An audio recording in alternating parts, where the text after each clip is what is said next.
If you need to make a copy of an ID such as a driver's license or student ID, where you need to capture both sides of the ID, the device offers a specific function to perform this.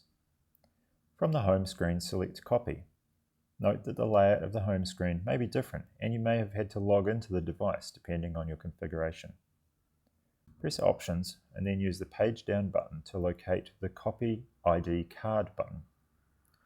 If you need to change the paper, select the Change button, then select the location containing the paper. Place the ID face down on the glass in the top corner as indicated. Leave a gap to allow for the margin.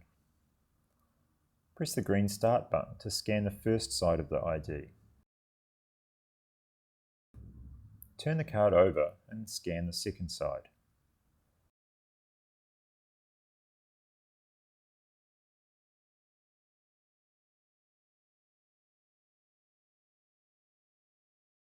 The MFD will then output the copy.